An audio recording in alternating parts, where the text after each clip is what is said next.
जय श्री कृष्ण विद्यार्थी मित्रों, आज આપણે ગણીશું બીજો એક મહત્વનો દાખલો। ચેપ્ટર નંબર 6 સ્વાધ્યાયનો દાખલા નંબર 14। આ દાખલામાં બાકી બધા હવાલા નોર્મલ જ છે, ખાલી એક જ મહત્વનો હવાલો છે, હવાલા નંબર 7। ઓકે, તો સ્ટાર્ટ કરીએ। દાખલા નંબર 14। ચિરાગ, જીગર અને કેશવ 3:2:1 પ્રમાણમાં નફો નુકસાન વેચતા ભાગીદાર છે। નફા નુકસાનનું જૂનું પ્રમાણ આપ્યું છે 3:2:1। તેમની પેઢીનું તારીખ 31/3/2016 રોજનું પાક્કું સર્વે નીચે પ્રમાણે આપેલ છે। સ્ટાર્ટ કરીએ। જવાબદારી સાઈડથી મૂડી ખાતા ભાગીદારોના મૂડી ખાતામાં જમા બાજુ નોંધાશે, બાકી આગળ લાવ્યા તરીકે। મૂડી ખાતા ભાગીદારોના મૂડી ખાતામાં જમા બાજુ નોંધાશે, બાકી આગળ લાવ્યા તરીકે। સામાન્ય અનામત એકત્રિત થયેલ નફો છે, મૂડી કે ચાલુ ખાતામાં જમા બાજુ નોંધાશે, જેની અમનોંધ કરીશું આપણે। સામાન્ય અનામત ખાતે ઉધાર તે ભાગીદારોના મૂડી કે ચાલુ ખાતે જૂના ભાગીદારો નફા નુકસાનનું જૂનું પ્રમાણ। સામાન્ય અનામત ખાતે ઉધાર તે ભાગીદારોના મૂડી કે ચાલુ ખાતે જૂના ભાગીદારો નફા નુકસાનનું જૂનું પ્રમાણ। આ દાખલામાં અમનોંધ થશે સામાન્ય અનામત ખાતે ઉધાર તે ચિરાગના મૂડી ખાતે, તે જીગરના મૂડી ખાતે, તે કેશવના મૂડી ખાતે। સામાન્ય અનામત ખાતે ઉધાર તે ચિરાગના મૂડી ખાતે, તે જીગરના મૂડી ખાતે, તે કેશવના મૂડી ખાતે અને મૂડી ખાતામાં જમા બાજુની અસર આવશે। લેણદાર પેઢીનું દેવું છે, પાકા શ્રેયમાં મૂડી દેવા બાજુ આવશે। બીજી એક વાત કે આ એક્ઝામ્પલ માટે ટ્રાય એવો કરજો કે સાથે સાથે તમે દાખલો ગણી શકો, કારણ કે લાસ્ટમાં જે અમુક સ્ટેપ્સ અવેલેબલ છે એ ડાયરેક્ટ નહીં સમજી શકાય। જો તમે સાથે એક્ઝામ્પલ ગણતા હશો તો જ તમને આ દાખલો સરળતાથી સમજણ પડશે। સો ટ્રાય એવો કરજો કે સાથે સાથે આને તમે ગણી શકો। ચેક કરજો। જવાબદારી સાઈડ ફરી એકવાર મૂડી ખાતા ભાગીદારોના મૂડી ખાતામાં જમા બાજુ નોંધાશે। સામાન્ય અનામત એકત્રિત થયેલ નફો છે, જેની અમનોંધ કરીશું। સામાન્ય અનામત ખાતે ઉધાર તે ચિરાગના મૂડી ખાતે, તે જીગરના મૂડી ખાતે, તે કેશવના મૂડી ખાતે અને મૂડી ખાતામાં જમા બાજુ નોંધ કરીશું। લેણદારો દેવું છે, પાકા સરવૈયામાં મૂડી દેવા બાજુ નોંધીશું। ઓકે, મિલકતો સાઈડ જમીન મકાન મિલકત લેણા બાજુ નોંધાશે। યંત્રો મિલકત લેણા બાજુ નોંધાશે। રોકાણો મિલકત લેણા બાજુ નોંધાશે। સ્ટોક મિલકત લેણા બાજુ નોંધાશે। દેવાદારો લેણું મિલકત લેણા બાજુ નોંધાશે। રોકડ સિલક રોકડ ખાતામાં ઉધાર બાજુ નોંધાશે, બાકી આગળ લાવ્યા તરીકે। રોકડ સિલક રોકડ ખાતામાં ઉધાર બાજુ નોંધાશે, બાકી આગળ લાવ્યા તરીકે। ચેક કરી લેજો। જમીન મકાન મિલકત લેણા બાજુ, યંત્રો મિલકત લેણા બાજુ, રોકાણો મિલકત લેણા બાજુ, સ્ટોક મિલકત લેણા બાજુ, દેવાદારો લેણું મિલકત લેણા બાજુ અને રોકડ એટલે કે શરૂઆતની રોકડ સિલક આપી છે, જે રોકડ ખાતામાં ઉધાર બાજુ નોંધાશે, બાકી આગળ લાવ્યા તરીકે। ફરી એકવાર જોઈ લેજો પાક્કું સર્વેયું। મૂડી ખાતામાં જમા બાજુ નોંધીશું, બાકી આગળ લાવ્યા તરીકે। સામાન્ય અનામત એકત્રિત થયેલ નફો હોવાથી મૂડી કે ચાલુ ખાતામાં જમા બાજુ, જેની અમનોંધ થશે। સામાન્ય અનામત ખાતે ઉધાર તે ચિરાગના મૂડી ખાતે, તે જીગરના મૂડી ખાતે, તે કેશવના મૂડી ખાતે જૂના ભાગીદારો જૂનું પ્રમાણ અને મૂડી ખાતામાં જમા બાજુ નોંધ કરીશું। લેણદારો દેવો પાકા શ્રેયમાં મૂડી દેવા બાજુ। જમીન મકાન મિલકત લેણા બાજુ, યંત્રો મિલકત લેણા બાજુ, રોકાણો મિલકત લેણા બાજુ, સ્ટોક મિલકત લેણા બાજુ, દેવાદારો મિલકત લેણા બાજુ અને રોકડ સિલકની નોંધ કરીશું રોકડ ખાતામાં ઉધાર બાજુ, બાકી આગળ લાવ્યા તરીકે। ઓકે, સોરી, તારીખ 31/3/2016 રોજ કેશવ નિવૃત્ત થાય છે। ઓકે, 3 ભાગીદાર છે આપણી પાસે, ચિરાગ, જીગર અને કેશવ। નફા નુકસાનનું જૂનું પ્રમાણ છે આપણી પાસે 3:2:1 અને તમને સાથે હવાલામાં નવા પ્રમાણ વિશે કોઈ ઇન્ફોર્મેશન નથી આપેલી। તો આપણા કન્સેપ્ટ શું કહે છે કે જે ભાગીદાર પેઢીમાંથી નિવૃત્ત થાય એનો ભાગ હટાવી દો। હવે જે પ્રમાણ વધશે એ જ તમારું નવું પ્રમાણ પણ કહેવાશે અને એ જ તમારું લાભનું પ્રમાણ પણ કહેવાશે। એટલે 3:2 પ્રમાણ એ નવું પ્રમાણ પણ છે અને લાભનું પ્રમાણ પણ છે। 3:2નું પ્રમાણ, 9 પ્રમાણ પણ છે અને લાભનું પ્રમાણ પણ છે. સ્ટાર્ટ કરીએ ફર્સ્ટ હવાલો. જમીન મકાનની કિંમત 20%થી વધારો. જમીન મકાન 50,000 આપેલા છે, 20% એટલે 10,000નો વધારો કરીશું. આમનો થશે જમીન મકાન ખાતે ઉધાર તે પુનઃ મૂલ્યાંકન ખાતે 10,000. જમીન મકાન ખાતે ઉધાર તે પુનઃ મૂલ્યાંકન ખાતે 10,000. જમીન મકાનમાં પ્લસ કરો, પુનઃ મૂલ્યાંકન ખાતામાં જમા બાજુ નોંધાશે. જમીન મકાનમાં પ્લસ કરો, પુનઃ મૂલ્યાંકન ખાતામાં જમા બાજુ નોંધાશે. નેક્સ્ટ, યંત્રોની કિંમત 90% સુધી ઘટાડવી. લેંગ્વેજને ધ્યાન રાખજો. નોર્મલી મિલકતનું મૂલ્ય આપણે ટકાવારીમાં ગણીએ તો 100% છે, 90% સુધી ઘટાડવાની એટલે 90% રાખવાની છે. તો એકચ્યુઅલ ઘટાડો કેટલા ટકાનો હશે? 10%નો. એટલે આપણી પાસે અવેલેબલ યંત્રો છે 20,000, એના 10%, એટલે યંત્રોનું મૂલ્ય 2,000થી ઘટશે. અને મિલકતની કિંમતમાં થયેલ ઘટાડીને આમ નોંધ કરીશું. પુનઃ મૂલ્યાંકન ખાતે ઉધાર તે યંત્રો ખાતે 2,000, પુનઃ મૂલ્યાંકન ખાતે ઉધાર તે યંત્રો ખાતે 2,000. અસર આવશે પુનઃ મૂલ્યાંકન ખાતામાં ઉધાર બાજુ અને યંત્રોમાંથી બાદ. પુનઃ મૂલ્યાંકન ખાતામાં ઉધાર બાજુ અને યંત્રોમાંથી બાદ. એના પછી ત્રીજો હવાલો. રોકાણોની બજાર કિંમત ચોપડી કિંમતના 150% છે. હવે તમારી પાસે જે રોકાણો છે ને 10,000, એને 150% કરશો ને તો આન્સર આવશે 15,000. બેઝિકલી કોઈપણ મિલકતનું મૂલ્ય ટકાવારીમાં જ્યારે આંકવા જઈએ ત્યારે મિલકતનું મૂલ્ય છે ને આંકાય ટકાવારીમાં 100 પર. તમને કહે છે 150% કરો, એનો મતલબ કે કેટલો વધારો કરશો તમે? 50%નો વધારો. તો રોકાણના મૂલ્યમાં 50%નો વધારો છે એટલે 5,000નો વધારો. રોકાણ છે ને 10,000, 5,000 વધશે એટલે રોકાણનું મૂલ્ય વધે છે. આમ નોંધ કરીશું. રોકાણો ખાતે ઉધાર તે પુનઃ મૂલ્યાંકન ખાતે 5,000. રોકાણો ખાતે ઉધાર તે પુનઃ મૂલ્યાંકન ખાતે 5,000. રોકાણોમાં પ્લસ કરો, પુનઃ મૂલ્યાંકન ખાતામાં જમા બાજુ. રોકાણોમાં પ્લસ કરો, પુનઃ મૂલ્યાંકન ખાતામાં જમા બાજુ આવશે. એના પછી દેવાદારો પર ગલકાત અનામત 5%થી ઘટાડવાની છે. એટલે સમજો 5% રાખવાની છે અને 20,000ના 5% કરશો એટલે ગલકાત અનામત થઈ જશે 1,000. હવે જો તમારી પાસે ગલકાત અનામત 2,000 છે, કરવાની કેટલી છે? 1,000. એનો મતલબ કે 1,000 રૂપિયાનું ગલકાત અનામતમાં શું થાય? ઘટાડો થાય. તમે હજુ સુધી બોલતા હતા એ ગલકાત અનામતની જોગવાઈની આમ નોંધ હતી. શું આમ નોંધ હતી? પુનઃ મૂલ્યાંકન ખાતે ઉધાર તે ગલકાત અનામત ખાતે. આ આમ નોંધ ગલકાત અનામતની જોગવાઈ માટે પણ લખાય અને જોગવાઈમાં વધારા માટે પણ લખાય. પરંતુ આપણો તો જોગવાઈમાં ઘટાડો છે, તો જે આમ નોંધ બોલ્યા એના કરતાં બિલકુલ ઓપોઝિટ આમ નોંધ. હવે કઈ આમ નોંધ બોલ્યા? તો પુનઃ મૂલ્યાંકન ખાતે ઉધાર તે ગલકાત અનામત ખાતે. હવે ઘટાડો છે કેટલાનો? 1,000નો. તો 1,000ના ઘટાડા માટે આમનોંધ શું કરીશું? આ ઘટાડો એટલે આ 1,000 માટે આમનોંધ કરવાની છે. આ ઘટાડો થાય છે ને એની આમનોંધ થશે. બિલકુલ ઓપોઝિટ. ગલકાત અનામત ખાતે ઉધાર તે પુનઃ મૂલ્યાંકન ખાતે. ગલકાત અનામત ખાતે ઉધાર તે પુનઃ મૂલ્યાંકન ખાતે. પુનઃ મૂલ્યાંકન ખાતામાં આપણે જમા બાજુ નોંધ કરીશું. પુનઃ મૂલ્યાંકન ખાતામાં જમા બાજુ અને દેવાદારમાંથી બાદ ગલકાત અનામતની કુલ રકમ એટલે 5% એટલે 1,000 રૂપિયા માઇનસ થશે. એના પછી પાંચમો હવાલો. પેઢીની પાઘડી 36,000 નક્કી કરવામાં આવી.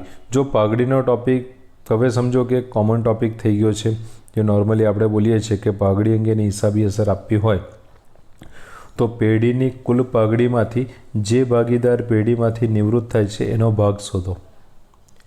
36,000 ભાગીદારનો ભાગ છે 1/6 એટલે પાઘડીનું નિવૃત્ત ભાગીદારનું મૂલ્ય અથવા એના ભાગની પાઘડી આવશે 6,000.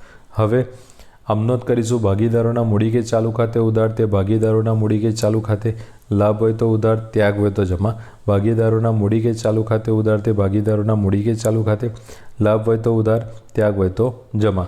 હવે કોને લાભ થશે? તો ચિરાગ અને જીગર. બાકી રહેતા ભાગીદારને લાભ જ થવાનો છે અને જે ભાગીદાર નિવૃત્ત થાય છે, ત્યાગ કરે છે. આમનું શું થશે? ચિરાગના મૂડી ખાતે ઉધાર, જીગરના મૂડી ખાતે ઉધાર તે કેશવના મૂડી ખાતે. આમનોંધનો કન્સેપ્ટ ધ્યાન રાખજો. ભાગીદારોના મૂડી કે ચાલુ ખાતે ઉધાર તે ભાગીદારોના મૂડી કે ચાલુ ખાતે. લાભ હોય તો ઉધાર, ત્યાગ હોય તો જમા. એટલે આમનો થશે ચિરાગના મૂડી ખાતે ઉધાર, જીગરના મૂડી ખાતે ઉધાર તે કેશવના મૂડી ખાતે. લાભનું પ્રમાણ કેટલું છે? 3:2 આપેલું છે. ઓકે. એના પછીનો નેક્સ્ટ આપણો હવાલો છે કર્મચારીને પગારના ₹2000 ચૂકવવાના બાકી છે. કર્મચારીને પગાર ચૂકવવાનો બાકી ખર્ચ પેઢીનું દેવું, ચૂકવવાનો બાકી ખર્ચ પેઢીનું દેવું હંમેશા જમા થાય. આપવા પુનઃમૂલ્યાંકન ખાતું ઉધાર કરશો, આમનું શું થશે? પુનઃમૂલ્યાંકન ખાતે ઉધાર તે ચૂકવવાના બાકી પગાર ખાતે, પુનઃમૂલ્યાંકન ખાતે ઉધાર તે ચૂકવવાના બાકી પગાર ખાતે, પુનઃમૂલ્યાંકન ખાતામાં ઉધાર બાજુ અને ચૂકવવાનો બાકી પગાર પાકા સરવૈયામાં મૂડી દેવા બાજુ આવશે. પુનઃમૂલ્યાંકન ખાતામાં ઉધાર બાજુ અને ચૂકવવાનો બાકી પગાર પાકા સરવૈયામાં મૂડી દેવા બાજુ નોંધવાનો રહેશે. ઓકે, એટલે એકચ્યુઅલી 6 હવાલામાંથી કોઈ એવો હવાલો હતો નહીં કે કોઈ ડિફિકલ્ટ ટૉપિક હોય.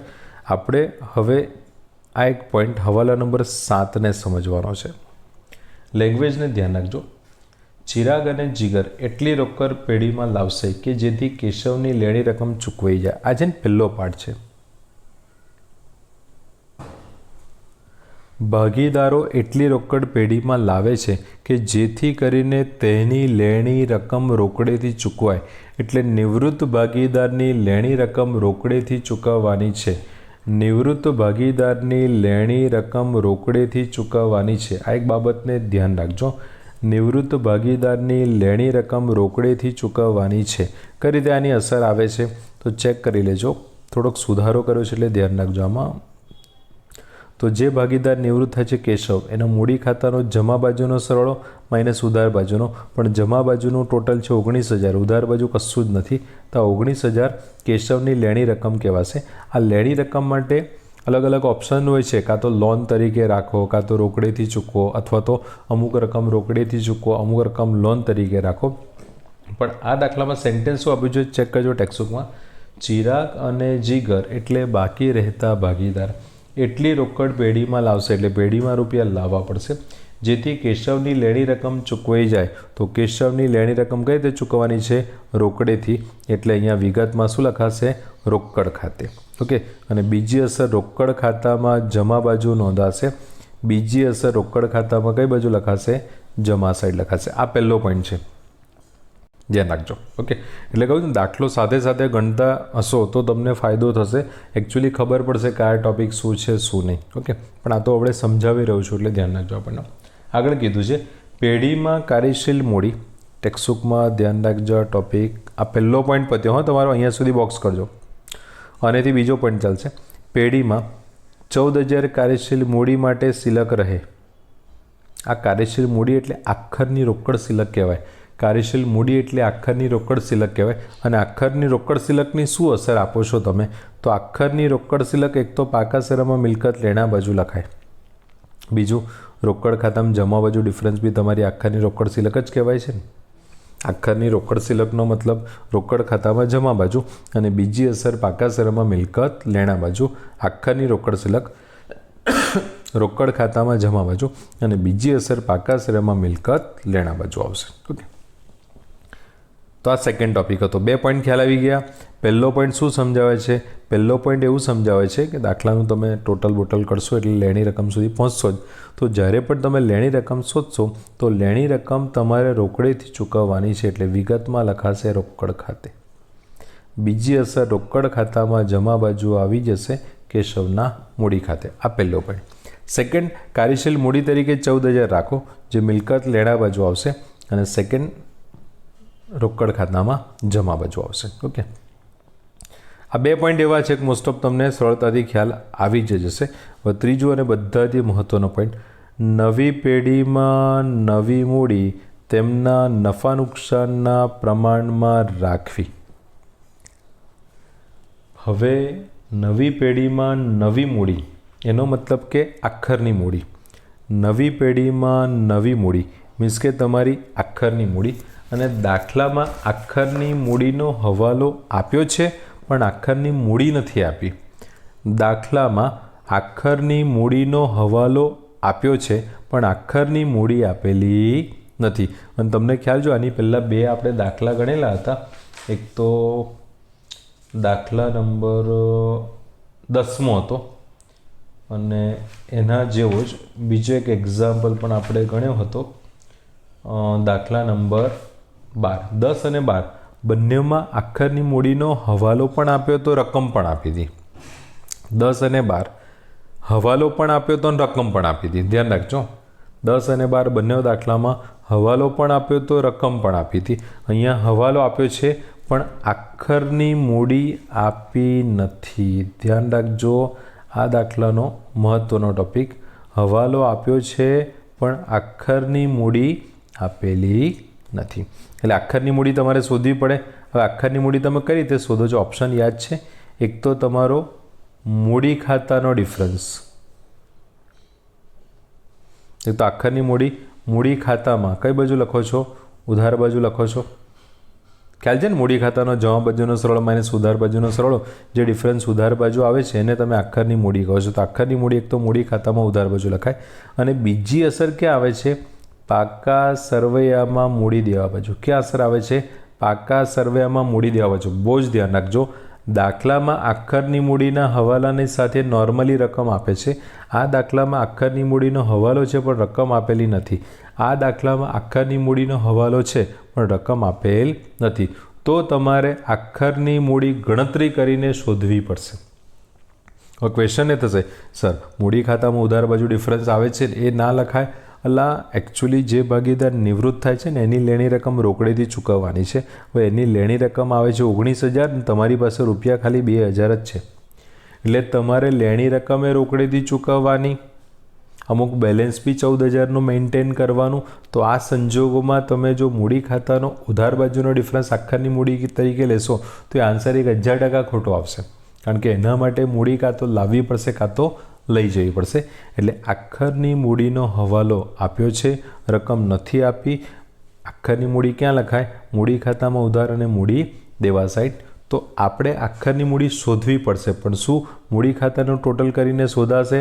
તો આન્સર છે ના. કારણ કે જો મૂડી ખાતાનો ડિફરન્સ તમે લખી નાખશો ઉધાર બાજુ બાકી આગળ લઈ ગયા તો કેટલા રૂપિયા રોકડા લાવો છો કે લઈ જાઓ એ ખબર પડશે નહીં. તો મૂડી ખાતાથી એ મૂડી શોધાશે નહીં. તો તમારી પાસે એક જ ઓપ્શન બાકી વધે છે કે પાકા સરવૈયામાં મૂડી દેવા સાઈડ ને મિલકત લેણા સાઈડનું ટોટલ કરો, ડિફરન્સ શોધો, એ રકમ તમારી મૂડી કહેવાશે. એટલે કે આખરની મૂડી શોધવા માટે તમારે પાકા સરવૈયાનો ઉપયોગ કરવો પડશે. આ દાખલાની વાત કરું છું. આ એનો કન્સેપ્ટ છે. દાખલામાં આખરની મૂડીનો હવાલો અને રકમ આપેલી હોય છે.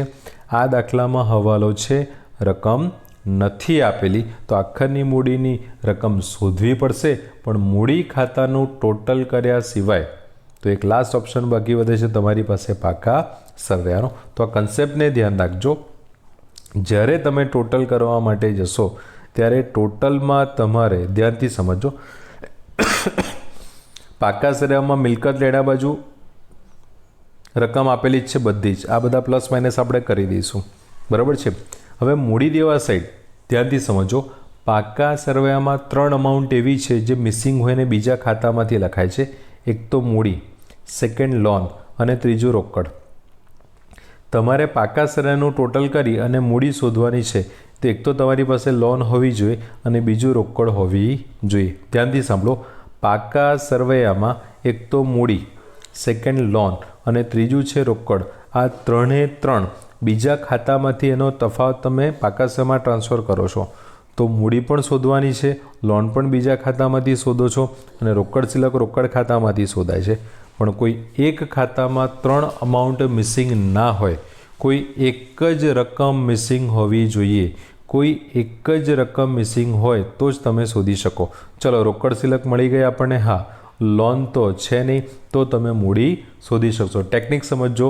મૂડી નથી એટલે મિલકત લેણા બાજુનું ટોટલ વધારે જ આવશે. સાથે સાથે દાખલો ગણશો તો જ ખબર પડશે. એટલે ડિફરન્સ આવી જશે તમારો અહીંયા મૂડી દેવા સાઈડ. અને આ મૂડી કયા પ્રમાણમાં રાખવાની છે? નફા નુકસાનના નવા પ્રમાણમાં. નવું પ્રમાણ કયું છે? 3:2. એટલે આવશે 54,000 અને 36,000. બસ આટલું જ છે. મિલકત લેણા સાઈડનું ટોટલ માઇનસ મૂડી દેવા સાઈડનું ટોટલ, જે ડિફરન્સ આવશે એ તમારી મૂડી કહેવાશે. અને મૂડી દેવા સાઈડ લખ્યા પછી એની નોંધ ક્યાં કરશો તમે? તો આન્સર છે મૂડી ખાતામાં ઉધાર બાજુ નોંધાશે. આ ટોપિક બહુ જ મહત્ત્વનો છે, ખાસ ધ્યાન રાખજો. પેપર નીચે મળે ને અવાજ આવે. જે મહત્ત્વનો છે. પછી તમે મૂડી ખાતાનું ટોટલ કરશો એટલે ઉધાર બાજુનો સરળ વધુ આવશે. જે ડિફરન્સ આવશે કયા ખાતે લઈ આવશે? રોકડ ખાતે. એટલે તમને એવું થાય ને કે સર આપણે મૂડી ખાતાનો ડિફરન્સ શોધી અને મૂડી શોધી રાખીએ. જો તમે એવું કરો ને તો તમને આ આન્સર ક્યારેય નહીં મળે. જે દાખલો તમારો ખોટો જ પડશે.